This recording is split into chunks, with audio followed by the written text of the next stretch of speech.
اللہ الرحمن الرحیم۔ محترم ناظرین، السلام علیکم۔ ہمارے آج کے ویلاگ کا عنوان ہے ہر رات نئی رات کا جشن منانے والے، یعنی ہر رات نئی خوشی منانے والے، ہر رات اللہ تعالیٰ کے حضور سیلیبریٹ کرنے والے۔ محترم ناظرین، آپ نے ہر سال نئے سال کا جشن منانے والے تو بہت دیکھے ہوں گے، لیکن آج اللہ کے فضل سے ہم آپ کو ایک ایسی دنیا میں لے جا رہے ہیں جہاں لوگ ہر رات کو ایک نئی رات کا جشن منا اور خوشی منا رہے ہوتے ہیں، اور رات بھی رات کی آغوش میں رہ کر نہیں مناتے بلکہ اس کی آغوش سے بھاگ کر مناتے ہیں۔ جس طرح ہمیں ہر سال جشن منانے کے لیے ایک نیا سال چاہیے، اسی طرح انہیں جشن منانے کے لیے ہر رات ایک نئی رات چاہیے۔ یہ ہم ہیں جو ہر نئے سال کا جشن منانے کے لیے ایک سال کا انتظار کر سکتے ہیں، لیکن اس شاق الہی اپنی نئی رات کا جشن منانے کے لیے ایک سال کا انتظار نہیں کر سکتے۔ وہ اپنی رات کا ایک ماہ یا ایک ہفتہ تک بھی انتظار نہیں کر سکتے۔ انہیں ان کی رات روزانہ چاہیے۔ ان میں سے بعض کے لیے تو رات آکسیجن کا درجہ رکھتی ہے۔ مثلا حضرت ابو سلیمان دارانی رحمۃ اللہ علیہ فرماتے ہیں کہ اگر رات نہ ہوتی تو میں زندہ نہ رہتا۔ راتیں ان کو زندہ رکھتی ہیں اور وہ راتوں کو قرآن کریم کے ذریعے زندہ رکھتے ہیں، اسی لیے انہیں یحیی اللیل، راتوں کو زندہ رکھنے والے کہا جاتا ہے۔ انہیں رات اتنی پسند کیوں ہے؟ کیونکہ رات اللہ تعالیٰ کو بھی پسند ہے۔ اللہ تعالیٰ کی پسند ہی ان کی پسند ہے۔ اللہ تعالیٰ کو رات پسند ہے، اسی لیے اس نے اپنی کتاب مبین میں اپنی ایک سورت کا نام اللیل رکھا، اور واللیل اذا یغشا کہہ کر رات کے آنے کی قسم کھائی، اور واللیل اذا ادبر کہہ کر رات کے جانے کی قسم کھائی۔ اور رات کے پسند ہونے کی وجہ سے ہی اللہ تعالیٰ رات کے آخری حصے میں جو ہے زمین کے قریب والے آسمان پر نزول فرماتا ہے۔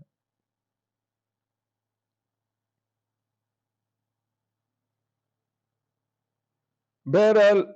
اللہ تعالیٰ نے رات کی افادیت کو لوگوں کے ظرف اور ان کی قسمت کے مطابق تقسیم فرما دیا۔ عام لوگوں کی قسمت کے لیے فرمایا وَجَعَلْنَا اللَّيْلَ لِبَاسًا، اور ہم نے رات کو لباس بنایا تاکہ دنیا کے لوگ اس لباس کو اوڑھ کر سو جائیں۔ تو دوسری طرف اپنے خاص بندوں کی قسمت میں لکھ دیا وَالَّذِينَ يَبِيتُونَ لِرَبِّهِمْ سُجَّدًا وَقِيَامًا، اور جو اپنے رب کے سامنے جو ہے اپنی راتیں سجدوں اور قیام میں گزار دیتے ہیں۔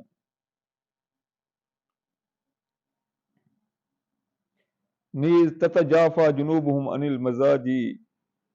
یعنی ان کے پہلو بستروں سے دور رہتے ہیں۔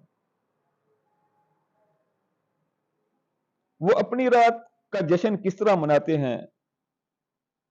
ہم لوگ تو رات کو گڈ نائٹ کہہ کر سونے کے لیے چلے جاتے ہیں، اور وہ گڈ نائٹ کہہ کر اپنی رات کو گڈ بنانے کے لیے اور اپنی تاریک رات کو قرآن کریم کے نور سے روشن کرنے کے لیے اپنے رب کے حضور کھڑے ہو جاتے ہیں۔ جب وہ فرش پر محبت کا مسلح بچھا کر اور خوف کی چادر اوڑھ کر قرآن کریم پڑھتے ہیں تو ان کی روحیں عرش کے گرد فضائے قرب میں پرواز کرنے لگتی ہیں۔ ساری رات عطیہ ان پر آسمان سے نازل ہوتا رہتا ہے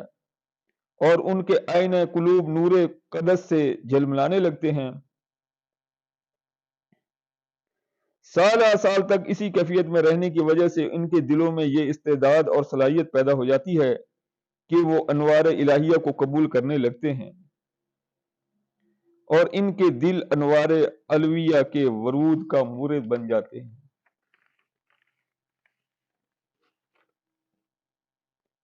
بڑی پاک ہے وہ ذات جس نے انہیں اپنی بارگاہ میں قرب عطا فرمایا۔ یہ وہ لوگ ہیں جو اکثر اپنی بیویوں کو ان کے بستر پر دستیاب نہیں ملتے، اور جب ان کی بیویاں غنودگی میں انہیں اپنے بستروں پر ٹٹولتی ہیں تو یہ سوچتی ہیں کہ نہ جانے کہاں گم ہو گئے ہیں۔ یہ لوگ کہیں گم نہیں ہوئے بلکہ یہ مردان حر آپ کے گھر کے کسی کمرے میں معرفت کی کسی چوٹی پر پہنچ گئے ہیں۔ لا تعلم نفس ما اخفی لهم من قرۃ اعین، دنیا کا کوئی شخص نہیں جانتا کہ ان کی آنکھوں کی ٹھنڈک کہاں رکھی ہے۔ عام لوگوں کی آنکھوں کی ٹھنڈک تو رات کی آغوش میں سونے میں رکھی ہے، لیکن ان مقربان خدا کی آنکھوں کی ٹھنڈک شب بیداری میں یعنی قیام اللیل میں رکھی ہے۔ جب ساری دنیا رات کی آغوش میں سو رہی ہوتی ہے تو یہ رات کی آغوش سے اچھل کر اپنے رب کے حضور کھڑے ہو جاتے ہیں۔ وہ ساری رات اپنے رب کے حضور کھڑے ہو کر کیا کرتے ہیں؟ یا تو کبھی وہ اتنا تیز قرآن کریم پڑھتے ہیں کہ ساری رات میں ایک ہی رکعت میں پورا قرآن کریم پڑھ لیتے ہیں، اور کبھی وہ اتنا آہستہ قرآن کریم پڑھتے ہیں کہ وہ ساری رات ایک ہی آیت رکت یا آیت قیامت خوفاً و طمعاً پڑھتے ہوئے گزار دیتے ہیں۔ وہ اپنی جنت کی امید اور جہنم کے خوف میں اپنے رب کو وہ پکارتے رہتے ہیں۔ جب تک قرآن کریم پختہ یاد نہیں ہو جاتا تو وہ تیزی سے روزانہ پورا قرآن کریم ہر رات کو ختم کرتے ہیں، اور جب قرآن کریم پختہ یاد ہو جاتا ہے تو وہ اتنا آہستہ رفتار سے قرآن کریم پڑھتے ہیں کہ ساری رات میں ایک ہی آیت کو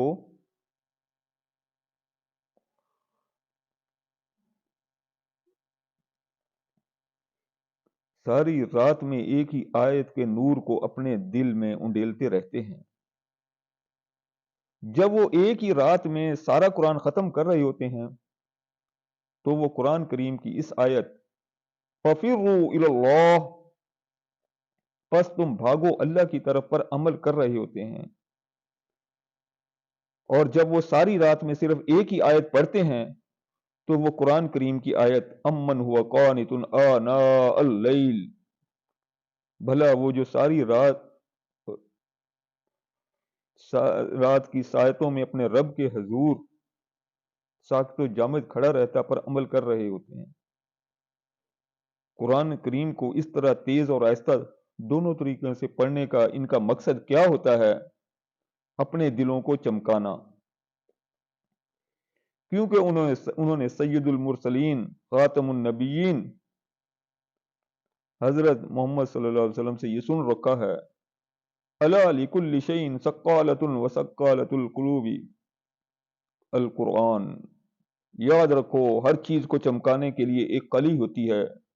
اور دلوں کو چمکانے والا قرآن ہے۔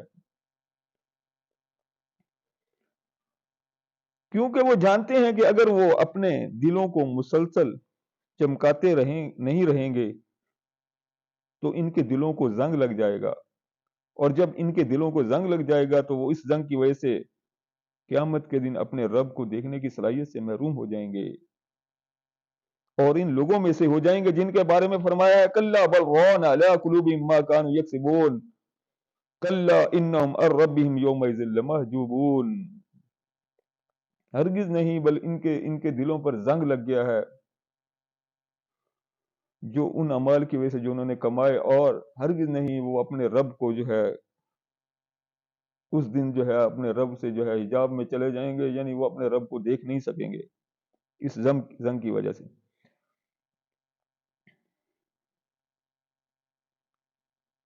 آپ نے غور کیا کہ ہم نے کہا کہ وہ لوگ اکثر اپنی بیویوں کو ان کے بستر پر دستیاب نہیں ملتے،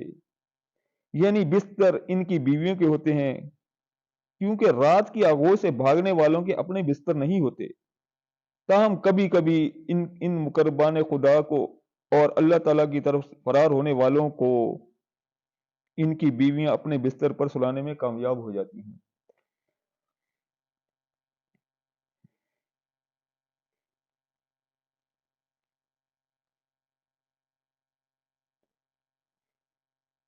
اب کوئی مجھ سے یہ نہ کہے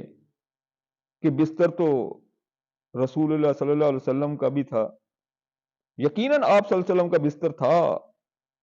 آپ کا بھی بستر تھا یقیناً،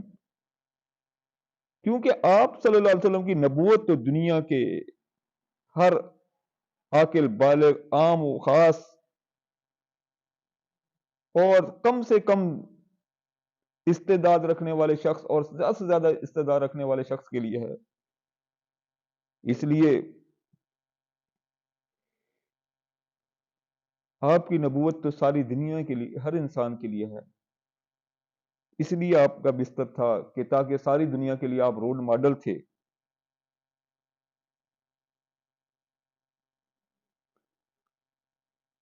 اور آپ تو ساری دنیا کے لیے رول تھے. رول جو ہے وہ آج ہم اس کی بات نہیں کر رہے، آج ہم ایکسیپشنز کی بات کر رہے ہیں، جو استثناء لوگ ہیں. کیونکہ استثناء کو اگر آپ ذکر کریں تو رول جو ہے وہ وائلیٹ نہیں ہوتے. Exceptions don't violate the role.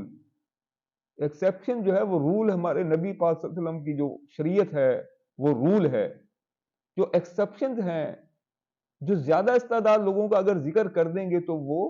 ان کے جو رول ہیں اس کو وائلیٹ نہیں کر سکتے. کیونکہ آپ کی نبوت تو ہمہ گیر ہے. قل یا ایھا الناس انی رسول اللہ الیکم جمیعا. کہہ دو اے لوگوں، ساری دنیا کے لوگوں، الناس عام لوگ بھی شامل ہیں، خاص بھی، ساری دنیا کے لوگ، اے ساری دنیا کے لوگوں، میں تمہاری سب کی طرف جو ہے رسول بنا کر بھیجا گیا ہوں. تو لہذا جب یہ آج ہم ذکر کر رہے ہیں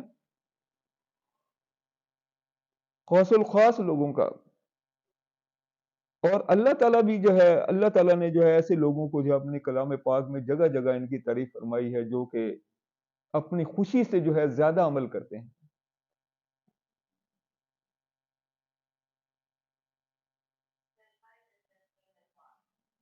تو اللہ تعالیٰ ان لوگوں کے بارے میں فرماتا ہے اولئک یسارعون فی الخیرات. یہ لوگ جو ہے نیکیوں کی طرف بھاگنے والے تھے، خود ہی بھاگتے تھے. یہ ان کو کوئی پیچھے سے جو ہے ہانکتا نہیں تھا. یہ ہانکا لینے والے لوگ نہیں تھے کہ جو پیچھے سے جو ہے ان کو ہانکا جا رہا ہے یا کوئی کوڑے برس رہے ہیں ان پر یا ان پر تلوار لٹک رہی ہے. یہ تو ہنسی خوشی عمل کرنے والے لوگوں کا ذکر آج ہو رہا ہے. انہی کے بارے میں فرمایا ومن تطوع خیرا فإن اللہ شاکر علیم. جو اپنی خوشی سے زیادہ اچھائی کرے گا پھر اللہ تعالیٰ اس کا شاکر ہے، علیم ہے، جانتا ہے کہ اس نے کس لیے نیت سے، کس کے لیے کی، کس کی رضا کے لیے کی، اور اپنی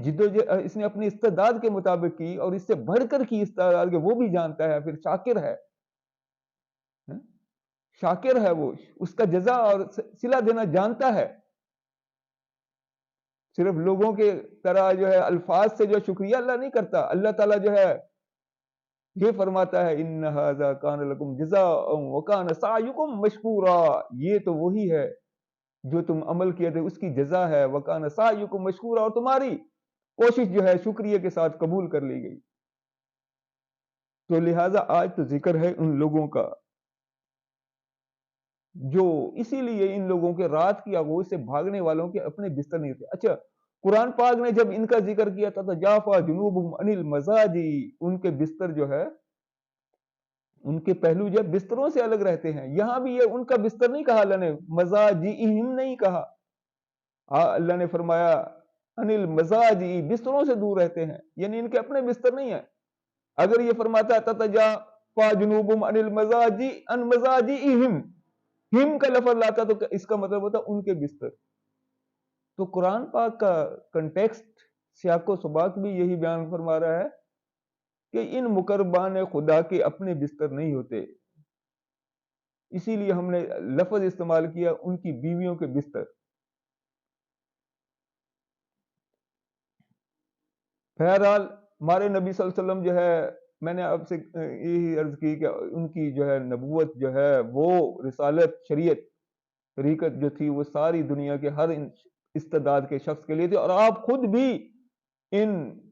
مقربان خدا سے بڑھ کر جو ہے وہ راتوں کو قیام فرمانے والے تھے. اتنے قیام فرماتے کہ آپ کے پاؤں مبارک پر ورم آ جاتا تھا. بہرحال وحیب بن ورود رحمۃ اللہ علیہ نے فرمایا عجائب قرآن مجھے سونے نہیں دیتے. یہ صرف وحیب کا معاملہ نہیں ہے، اس دنیا میں اور بھی بہت سے لوگ ایسے گزرے ہیں اور موجود ہیں جنہیں عجائب قرآن بیدار رکھتے ہیں اور غفلت کی چادر تان کر سونے نہیں دیتے۔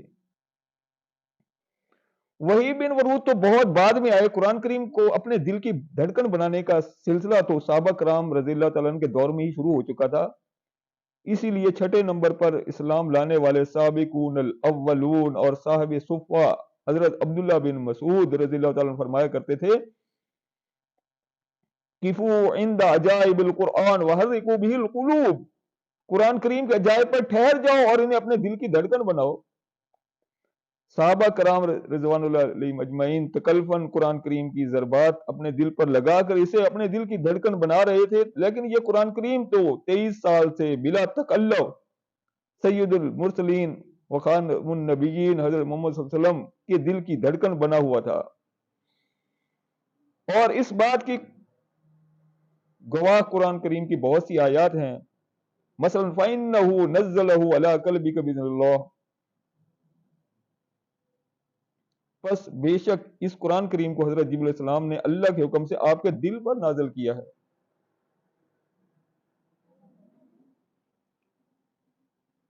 علامہ اقبال اسی لیے چاہتے تھے کہ قرآن کریم دنیا کی ہر دل کی دھڑکن بن جائے، اسی لیے فرماتے ہیں، تیرے ضمیر پہ جب تک نہ ہو نزول کتاب، گرا کشا ہے نہ راضی نہ صاحب کشاف۔ علامہ اقبال قرآن کریم کو خود اپنے دل کی دھڑکن بنانے کے لیے کہتے ہیں، نغمے بیتاب ہیں تاروں سے نکلنے کے لیے، طور مضطر ہے اسی آگ میں جلنے کے لیے۔ قرآن کریم کو دل پر نازل کرنے اور اسے دل کی دھڑکن بنانے کی وجہ یہ ہے کہ دل انسانی جذبات کا مرکز ہے، انسان کے عزائم، ارادے، نیتیں اور سارے اعمال کا دار و مدار دل ہی پر ہے۔ اسی لیے اللہ تعالیٰ نے فرمایا ان فی ذالک لذکری لمن کان لہ قلب، بے شک اس قرآن سے صرف وہی نصیحت حاصل کریں گے جن کے پاس سمجھنے والا دل ہوگا، اثر لینے والا دل ہوگا۔ انسان کے سماعت اور بصارت کے آلات بھی دل کی طرف ہی جاتے ہیں۔ اللہ تعالیٰ نے انسان کی کامیابی کا دار و مدار بھی دل اور نفس کی خواہشات کا تزکیہ کرنے پر رکھا ہے، اسی لیے فرمایا قد افلح من زکاہا، یہ اللہ تعالیٰ نے قد افلح من زکاہا یہ 11 جو ہے ظاہری قسمیں اور 11 باطنی قسمیں کھا کر فرمایا، یعنی دنیا میں قرآن پاک میں اس سے بڑھ کر جو ہے اس سے زیادہ قسمیں جو ہے کسی اللہ تعالیٰ نے کسی بات کے لیے نہیں فرمائی، جس کی جتنی قسمیں جو ہے بیک وقت جو ہے قد افلح من زکا کے لیے فرمایا۔ سورہ شمس جو ہے وہ اس میں 11 قسمیں جو ہے وہ جو ہے بالکل الفاظ سے ظاہر ہیں، اور 11 جو ہے باطنی شاہ عبدالعزیز رحمۃ اللہ علیہ، شاہ ولی اللہ رحمۃ اللہ علیہ کی جو ہے انہوں نے جو ہے وہ بیان فرمائی ہیں۔ بے شک وہ کامیاب ہوا جس نے اس دل اور نفس کی تطہیر کی اور پھر اس دل کو ناجائز یا اضافی قوت شہویہ اور غضبیہ سے پاک کرنے کا بہترین طریقہ بھی حضرت ابراہیم علیہ السلام کی زبانی اس وقت بیان فرما دیا جب وہ خانہ کعبہ کی تعمیر کے لیے اس کی دیواریں بلند کر رہے تھے، اور وہ طریقہ ان کی وہ دعا ہے، ربنا وابعث فیہم رسولا من انفسہم یتلو علیہم آیاتک ویعلمہم الکتاب والحکمت ویزکیہم، اے ہمارے رب ان میں ایک رسول بھیج جو ان پر تیری آیات پڑھ کر سنائے اور انہیں قرآن و حدیث کا علم سکھائے اور اس کے ذریعے انہیں پاکیزہ بنائے۔ اب انسان پاکیزہ اس وقت بنتا ہے جب اس کا دل پاکیزہ بنتا ہے، اسی لیے آپ صلی اللہ علیہ وسلم نے فرمایا انسان کے جسم کے اندر خون کا ایک لوتھڑا ہے، جب تک وہ صحیح رہتا ہے انسان کا سارا جسم صحیح رہتا ہے، اور جب وہ لوتھڑا دل ہے، یعنی دل جسم انسانی کا وہ ٹیشو ٹراپزم ہے جس کی اصلاح سے انسان کا سارا جسم درست ہو جاتا ہے۔ جب قرآن کریم کی آیات رقت، اب قرآن کریم جو ہے وہ کیسے دل کو جو ہے پاکیزہ کرتا ہے، اس کا طریقہ یہ ہے کہ جب قرآن کریم کی آیات رقت اور آیات خوف کی ضربیں انسان کے دل پر پڑتی ہیں تو قرآن کے نور سے یہ دل پاکیزہ ہونے لگتا ہے۔ جب دل میں نور آتا ہے تو دل میں سرور اور چہرے پر تازگی آ جاتی ہے، وَلَقَّاهُمْ نَضْرَةً وَسُرُورًا۔ یہ تازگی جو ہے قیامت کے دن بھی ظاہر ہو جائے گی، کیونکہ جو آج اپنی بیٹری جو ہے جسم کی جو ہے وہ آج قرآن کے نور سے چارج کرے گا تو یہ اس دن روشنی دے گی، یہی بیٹری انسان کے جسم کی یہ بیٹری اس طریقے سے جو ہے روشنی دے گی کہ قبر میں جو ہے اس کو رکھتے ہوئے اس کی قبر روشن ہوگی، اس کو پل صراط پر جو ہے اس کے لیے یہ جسم روشنی دے گا،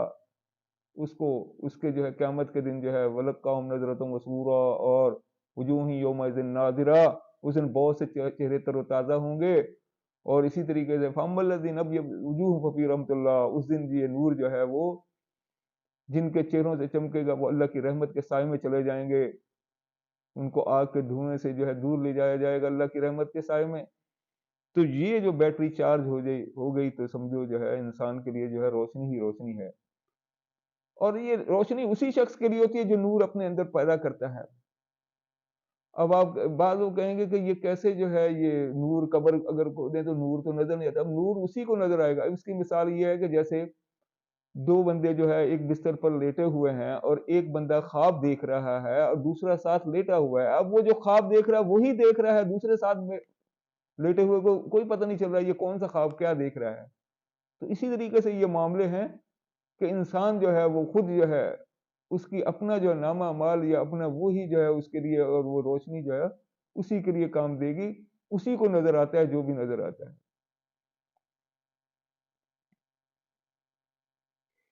اسی لیے قرآن پاک میں جو ہے جب پل صراط پر جو ہے لوگ چلیں گے تو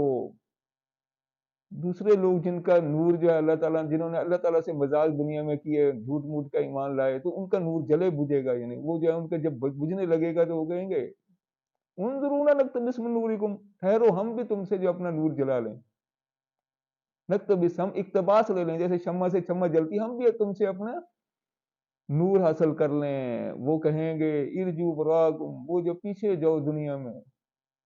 فَالْتَمِسُوا نُورًا، وہاں جا کے نور تلاش کرو، یہاں نور نہیں ملتا، یہاں اپنا اپنا نور ہی کام آتا ہے، وہ دنیا میں جو نور تھا وہی بس جو ہے وہ نور ہی جو ہے وہاں سے ہی جو جس کو نور ملتا ہے وہی نور ملتا ہے۔ اور اسی لیے فرمایا وَمَن لَّمْ يَجْعَلِ اللَّهُ نُورًا فَمَا لَهُ مِن نُور، جس کو اللہ تعالیٰ اس دنیا میں نور نہ پیدا کرے تو اس کے لیے آخرت میں بھی کوئی نور نہیں۔ جی بات ہو رہی تھی حضرت عبداللہ بن مسعود رضی اللہ عنہ کے قول کیفو عند عجائب القرآن وحرکوا به القلوب ولا یکن ہم احدکم الى آخر السورہ۔ حضرت عبداللہ بن مسعود رضی اللہ عنہ نے فرمایا کہ قرآن کے عجائب پر ٹھہر جاؤ اور اسے اپنے دل کی دھڑکن بناؤ، قرآن کے عجائب اور قرآن پاک کو اپنے دل کی دھڑکن بناؤ، اور تم میں سے کسی کی کوشش یہ نہیں ہونی چاہیے کہ سورج جلدی سے ختم ہو جائے۔ حضرت عبداللہ بن مسعود رضی اللہ تعالیٰ عنہ کے قول میں صحابہ کرام، تابعین، تبع تابعین اور قیامت تک کے آنے والے لوگوں کو اپنی منزل نظر آ گئی۔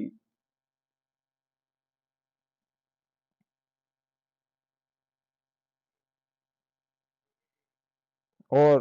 ٹھہرنے والے اس قدر ٹھہر تھے کہ ساری ساری رات ایک ہی آیت ریکت دہرا کر اپنے دل کو حرکت دیتے رہے، اور وہ خوف خدا کی وجہ سے اپنے دلوں کا زنگ نور کلام سے دھو دھو کر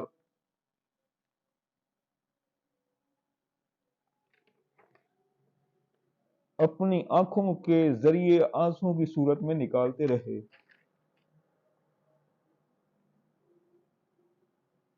اور جب اللہ کے کلام کے نور کو اپنے دل میں انڈیر کر خون کی گردش کے ذریعے جسم کے سارے اعضاء میں پہنچاتے رہے تو قرآن کریم کی زبان میں تقشعر منہ جلود الذین یخشون ربہم، یعنی اس قرآن کے ذریعے ان لوگوں کے جسم کے رونگٹے کھڑے ہو جاتے ہیں جو اپنے رب سے ڈرتے ہیں، کی کیفیت پیدا ہو جاتی ہے۔ یہ کیفیت پیدا کرتے رہے، اور ان کا ایسا کرنے کا مقصد یہ تھا کہ آیات خوف کی وجہ سے ان کا نفس امارہ پہلے نفس لوامہ میں بدل جائے، اور پھر یہ نفس لوامہ بتدریج نفس مطمئنہ میں بدل جائے، کیونکہ یہی اللہ تعالیٰ کو مطلوب و مقصود ہے اور یہی ان کا مقصود، کیونکہ مرتے وقت خوشخبری صرف انہی لوگوں کو ملتی ہے جو نفس مطمئنہ بن چکے ہوتے ہیں۔ یا ایتھا النفس المطمئنہ ترجی الی ربک راضیۃ مرضیہ فادخلی فی عبادی وادخلی جنتی، اے مطمئن روح، اے مطمئن جسم، اے مطمئن وجود، اے مطمئن دل، تو ہنسی خوشی اپنے رب کی طرف جو ہے وہ جو ہے لوٹ جا،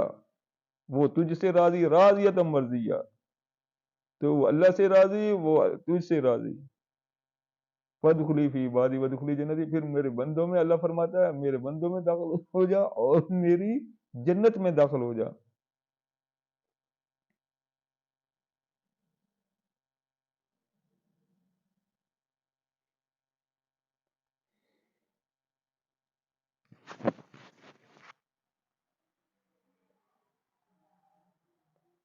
الغرض وہ نور جو انہوں نے قرآن کریم اور دوسرے اسباب نور یعنی فرض نماز، روزہ، حج، زکوٰۃ، سنن رسول، حقوق العباد، صدقہ خیرات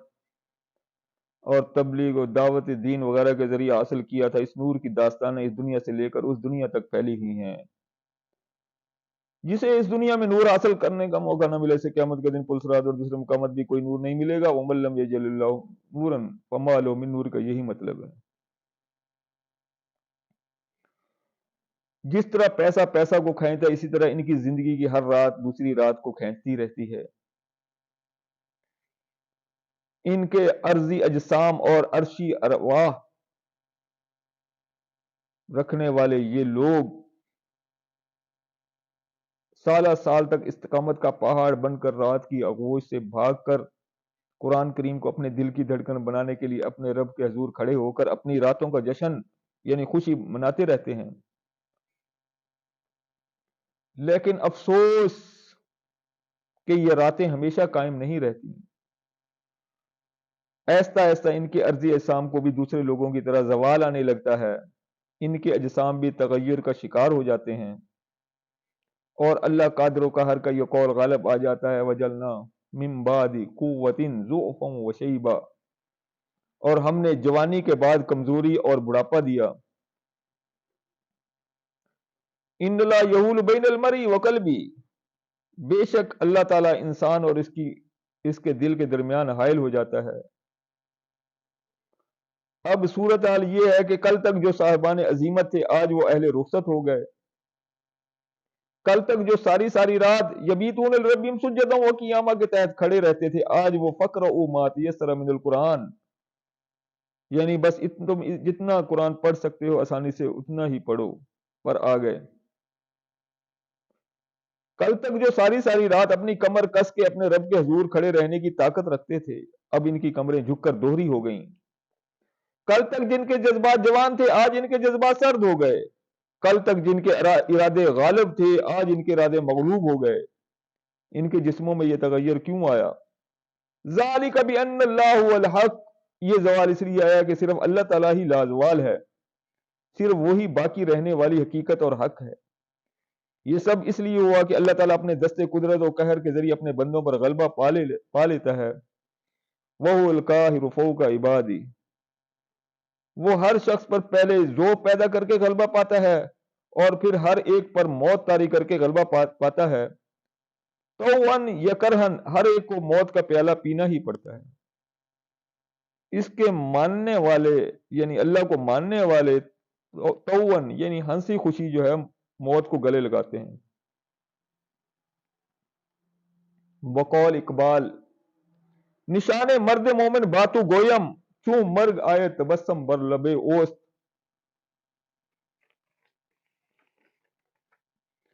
میں تجھے مومن مرد کی ایک نشانی بتاتا ہوں، جب اسے موت آتی ہے تو اس کے لبوں پر مسکراہٹ کھیل رہی ہوتی ہے،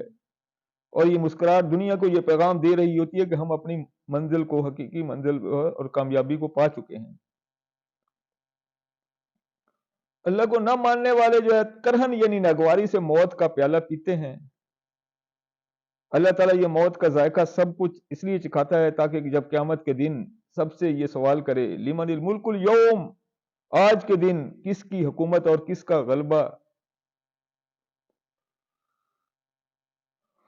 ہے غلبہ ہے تو سب لوگ مل کر یہ کہیں گے للہ الواحد القہار، اللہ واحد و قہار کے۔ وہ یہ جواب اس لیے دیں گے کیونکہ موت کی صورت میں وہ اپنی مغلوبیت کو جان چکے ہوں گے۔ بہرحال ساری عمر ہزاروں مرتبہ قرآن کریم پڑھ کر اسے اپنے دل کی دھڑکن بڑھانے والے اپنے جسمانی قوتوں کے زوال پر یہ کہتے ہیں یا حسرت علی ما فرطت فی جنب اللہ، ہائے حسرت ان لمحات پر جن میں اللہ کی اطاعت میں کمی آ گئی۔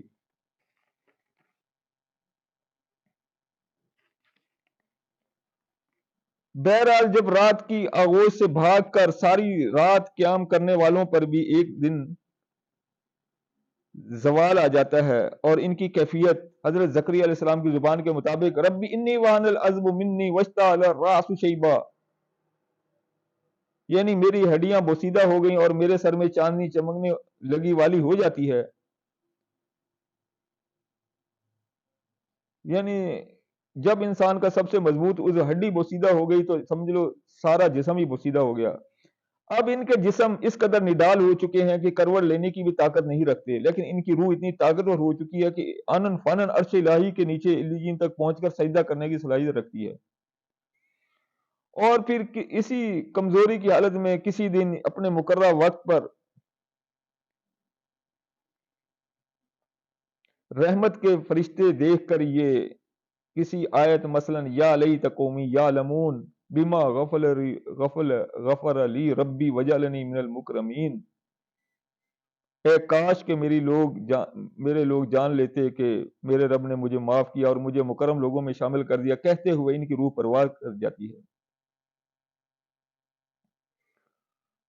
جن لوگوں نے ساری عمر زمین پر سجدے کیے تھے، آج اللہ تعالیٰ انہیں عرش کے نیچے علیین کے مقام پر ایک سجدہ کرنے کی اجازت دیتا ہے۔ سجدہ کر کے یہ ان کی روح واپس قبر میں جب جسم سے معلق ہو جاتی ہے، داخل نہیں ہوتی، کیونکہ دنیا میں روح انسان کے جسم کے ایک ایک عضو میں قید ہے، لیکن موت کے بعد یہ آزاد اور معلق ہے، جہاں چاہے آ جا سکتی ہے۔ جو ہی ان کے وجود کو قبر میں رکھا جاتا ہے، قرآن کے نور سے چارج شدہ جسم کی وجہ سے قبر جی اٹھتی ہے۔ بقول باہو نام فقیر تنہا دا باہو قبر جنا دی جیوے ہو، بقول علامہ اقبال خاک قبرش از منو تو زندہ تر، اس کی قبر کی مٹی تو مجھ سے اور تجھ سے بھی زیادہ زندہ ہے۔ ان کی قبر کی زندگی کا ثبوت یہ ہے کہ کئی بار صبح یا شام یا دوسرے اوقات میں ان کی قبر سے تلاوت کلام کی آواز سنی جا سکتی ہے۔ وہ جن کی اللہ سے محبت سچی ہوتی ہے، اللہ تعالیٰ انہیں قرآن کا دوسرا دور یعنی قبر میں بھی قرآن کریم پڑھنے کی سعادت بخشتا ہے، اور کیونکہ قرآن پاک ان کے لیے جو ہے وہ ان کی روح کے لیے خوراک بن چکا ہے، وہ اس کے بغیر نہیں رہ سکتے۔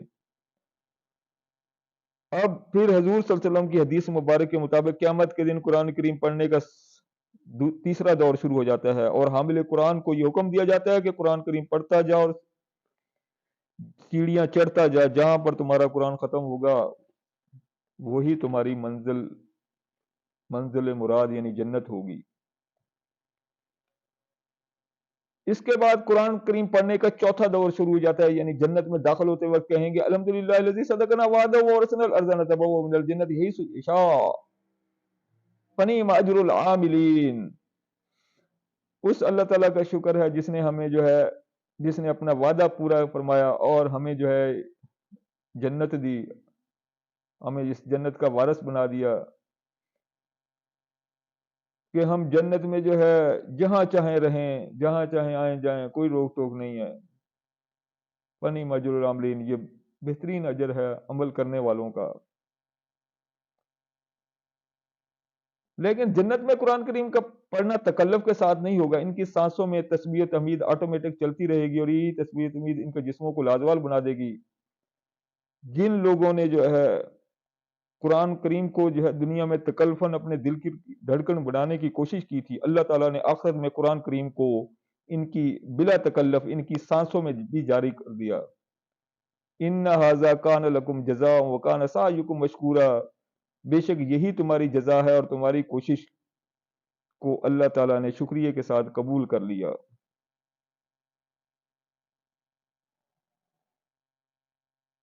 وآخر دعوانا الحمدللہ رب العالمین۔